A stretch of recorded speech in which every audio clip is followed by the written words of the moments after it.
एबे आंचलिक पाणीपाग विज्ञान केन्द्र पक्षर एक बड़ खबर सामनाक आसी बर्तमान जहाँ सूचना मिली राज्य में बढ़ कालबैशाखी प्रभाव 15 जिले में घड़घड़ी सह वर्षा ने अलर्ट जारी कर आंचलिक पाणीपाग विज्ञान केन्द्र तेज कौन रही खबर संपूर्ण खबर जानापी भिडियो को शेष पर्यटन देखूँ जहाद्वारा आपण अंचल कालबैशाखी परिमाण केउं भाव तार सठिक सूचना पाइपर चैनल मध्यम पूर्व भिडियो गोटे लाइक करूँ चैनल नुआ थे तेज चैनल को सब्सक्राइब कर पाखे बेल आइकन दबे ऑल नोटिफिकेशन को ऑन करूँ जहाद्वारा ये पाणीपाग सूचना आपण पाखे सर्वप्रथम पहुँचार चलते लेट नरी खबर पर नजर पकेबा तेज बर्तमान जहाँ सूचना मिली आज राज्य में बढ़ कालबैशाखी प्रभाव पश्चिम और दक्षिण ओडिशा रे कालबैशाखी वर्षा संभावना थी आकलन कर पाणीपाग विज्ञान केन्द्र 15 जिले में घड़घड़ी सह वर्षा ने येलो अलर्ट जारी कर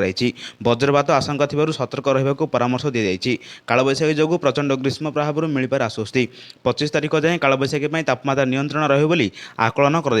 तेज 26 तारिख पागर पुणी परिवर्तन आसब प्रचंड खरा सांग गुड़गुड़ी संतुली देव राज्यवासी 26 तारिख में हिट वेव नहीं मध्य सतर्क सूचना जारी कर 14 जिला को ऑरेंज और 4 जिला को येलो अलर्ट जारी कर आंचलिक पाणीपाग विज्ञान केन्द्र यही लाटेस्ट पाणीपाग सूचना पाइबापी आम चैनल से जोड़ी रुहतु चैनल नुआ थे तेज चैनल को सब्सक्राइब कर पाखे बेल आइकन दबे ऑल नोटिफिकेशन को ऑन करूँ जहाद्वारा ये पाणीपाग सूचना आप सर्वप्रथम पहुँचार ब्यूरो रिपोर्ट सावधान टीवी।